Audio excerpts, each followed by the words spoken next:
Is there anything more frustrating, more confusing, or more soul-crushingly bureaucratic than navigating the Veterans Affairs claims process? You feel like you've submitted every piece of paper, every doctor's note, every memory of your service, only to receive that sterile, confusing denial letter, or worse, a lowball rating that doesn't even begin to cover the daily reality of your condition. It feels like the system is rigged, and frankly, from the outside, it absolutely looks that way. But here is the overlooked truth. The VA system isn't necessarily designed to deny you benefits. It's designed for efficiency, and that efficiency is governed by the people who review your files, the VA raters. They have internal shortcuts, unspoken rules, and procedural tricks that determine whether your claim lands in the approve pile or the deny stack, and these are things they will never, ever tell you about. I'm talking about the insider secrets, the deep-dive procedural moves that only former VA adjudicators, the people who actually decided your fate, truly understand. If you want to stop guessing and start winning your claim, you need to understand the game from the rater's perspective. We are going deep right now, covering the 10 filing tricks that only former raters know, and the first one is the single most important document you will ever file. The first essential trick is mastering the ponctué, power of the nexus letter sandwich.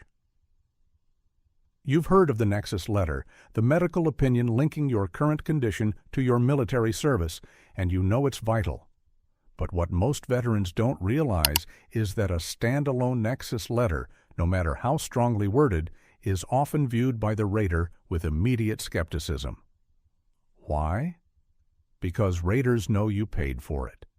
They see hundreds of these a month, and the instant they see a template-driven one-page letter, they subconsciously look for reasons to discount it. The nexus letter sandwich changes that dynamic entirely, forcing the rater to internalize the narrative before they even reach the conclusion. The sandwich structure requires two specific pieces of supporting evidence to bracket the formal nexus letter. First, the bottom slice of bread is a detailed, high-impact lay statement from the veteran, focusing heavily on the in-service event and the immediate onset of symptoms. This statement must be narrative and emotionally compelling, but crucially, it must use specific medical terminology where appropriate, demonstrating that the veteran understands the condition they are claiming. This establishes the veteran's credibility and provides the necessary context for the medical opinion. Then, you place the nexus letter itself in the middle.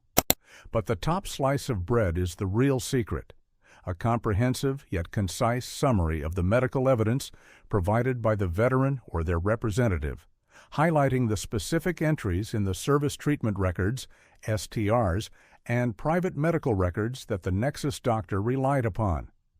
This summary must be meticulous, referencing dates and page numbers, creating an undeniable paper trail.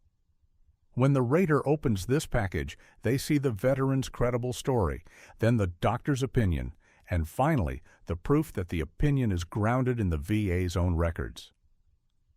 The rater doesn't have to hunt for the evidence. It's handed to them on a silver platter, making their job easier and the claim nearly undeniable.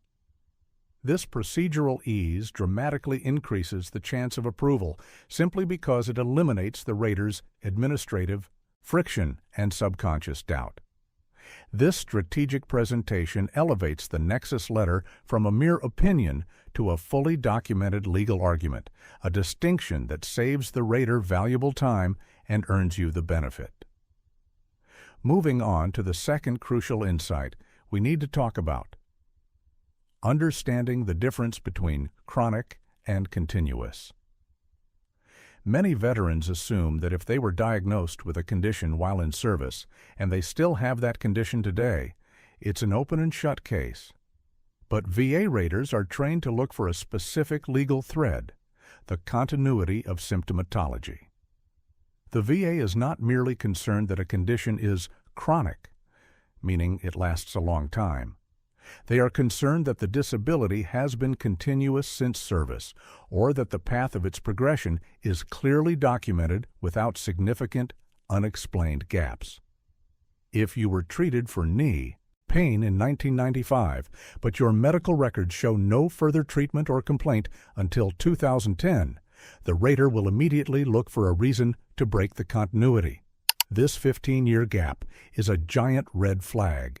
A former rater knows that the easiest way to deny a direct service connection is to claim the condition was intercurrent, meaning something happened, checked in after service, to cause or aggravate the condition, thereby breaking the link. The trick here is to provide lay evidence that fills those gaps, even if formal medical treatment wasn't sought. Your lay statement must explicitly address the continuity.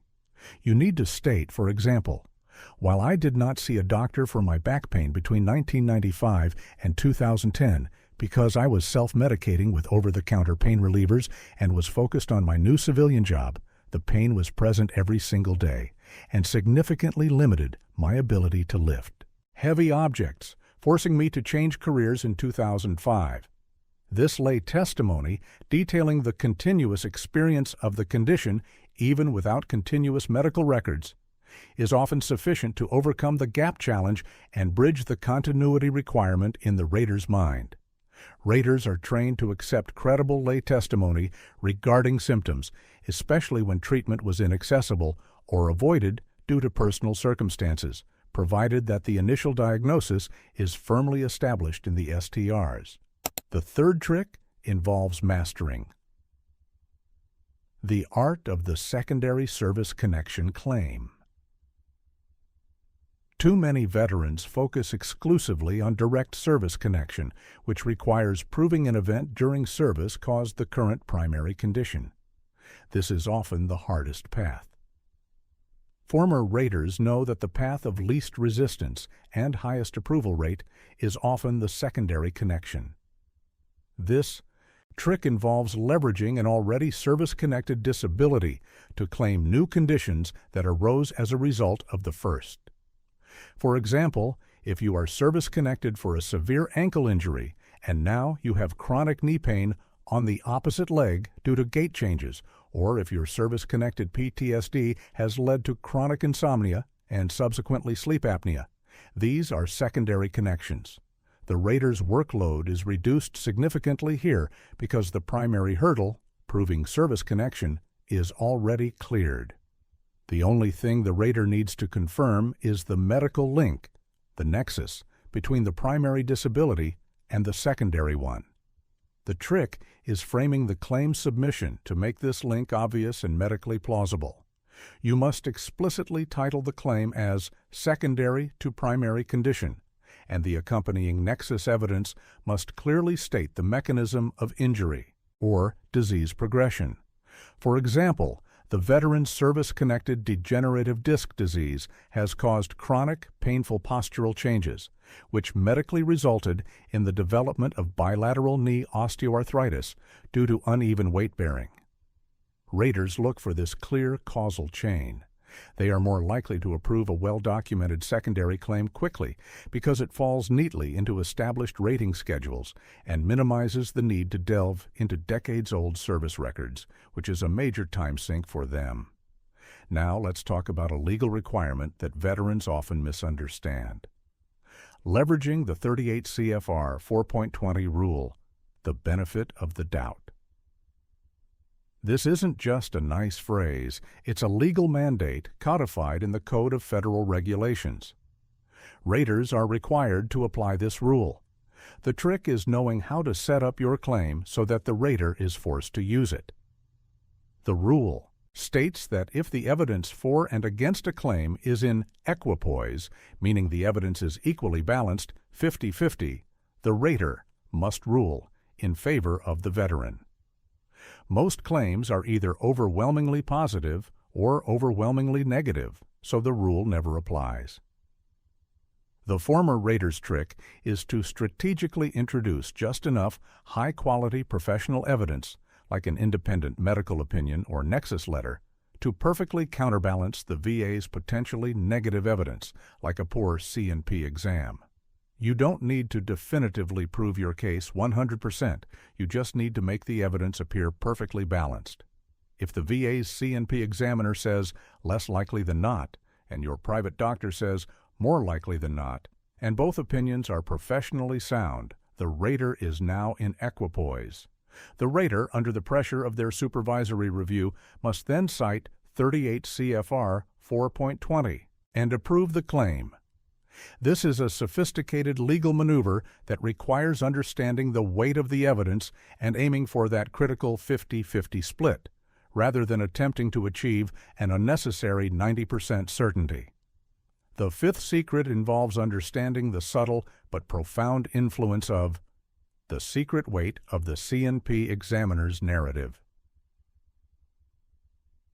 The compensation and pension C&P exam is often the make-or-break moment. Veterans focus on the examiner's final checkbox conclusion, but raters focus on the narrative text the examiner wrote. Raters are trained to look for internal inconsistencies and direct quotes from the veteran that can be used to justify a denial or a lower rating. For example, if the veteran tells the C&P examiner, "I only have trouble walking about half a mile," the rater will use that specific distance to deny a higher rating, regardless of the veteran's overall pain level. The trick is to preemptively control the narrative and understand that the C&P exam is not a therapy session. It is a legal medical examination.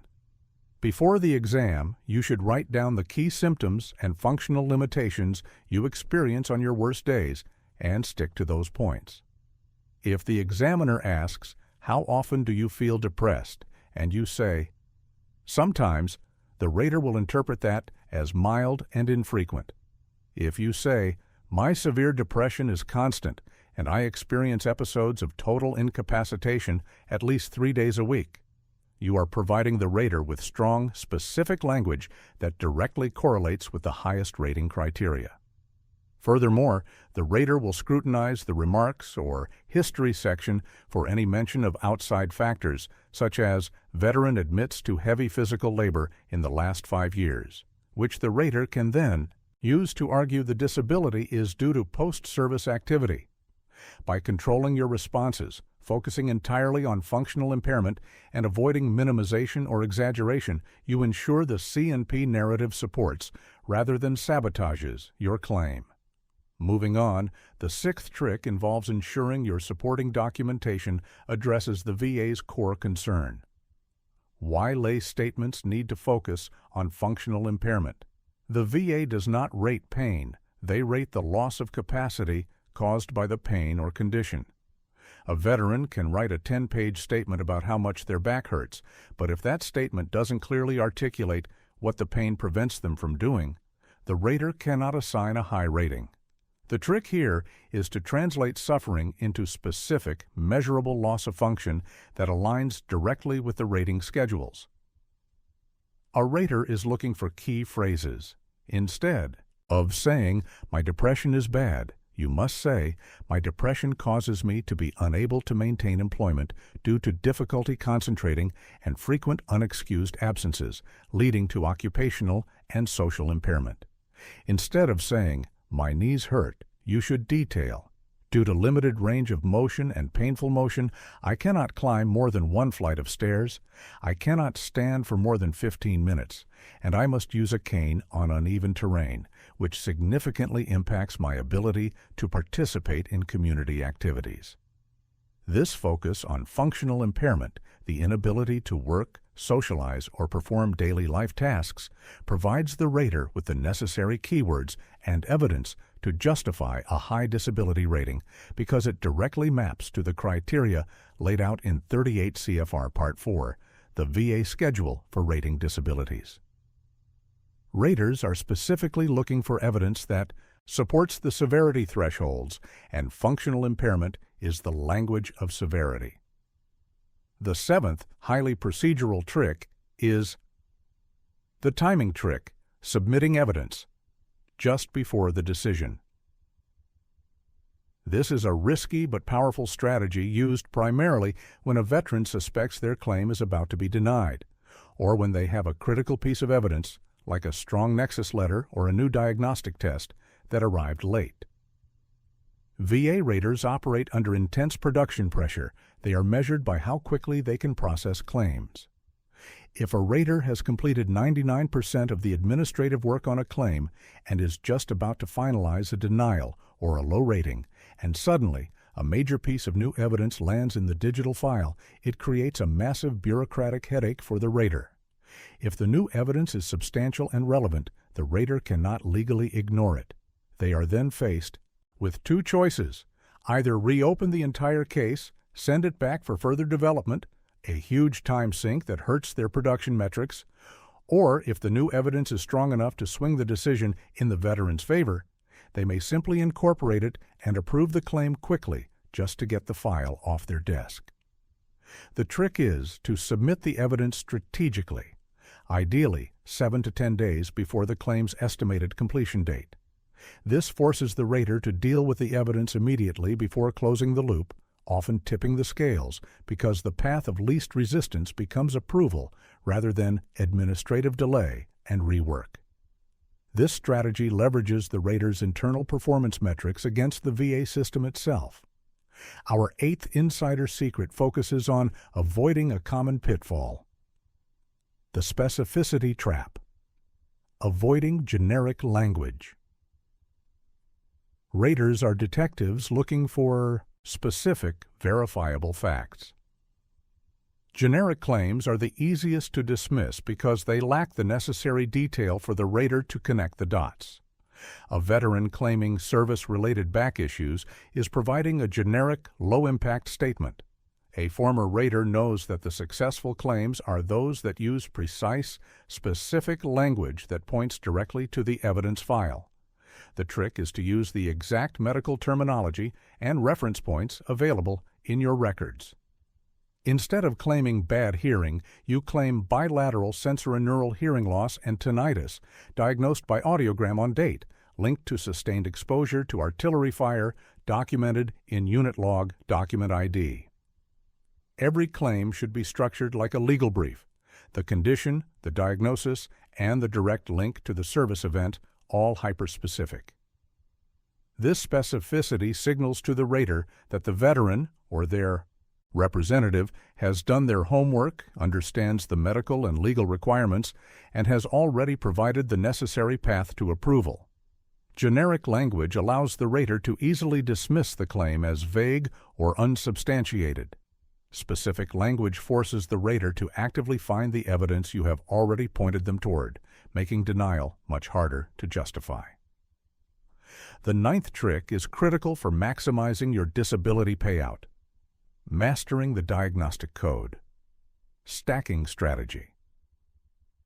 The VA rating schedule allows for multiple ratings for the same condition or body part if those ratings address separate, distinct manifestations of the disability.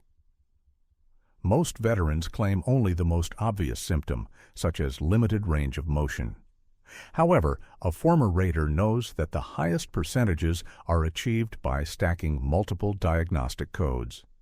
The trick is to claim every possible symptom related to the condition, ensuring that the C&P examiner documents them all. For instance, a knee injury can be rated for limited flexion and limited extension if both are present, and painful motion if pain is present, and instability and atrophy of the musculature. While the VA prevents pyramiding, rating the exact same symptom twice, it allows stacking different manifestations. The veteran's job is to ensure their lay statement and their conversation with the C&P examiner explicitly mention every single possible manifestation that applies to them. If you only mention limited range of motion, the rater can only rate that. If you mention limited range of motion, chronic pain upon use, and the need for a brace due to instability, you are giving the rater 3 separate pathways to assign a high combined rating, maximizing the percentage and your monthly compensation.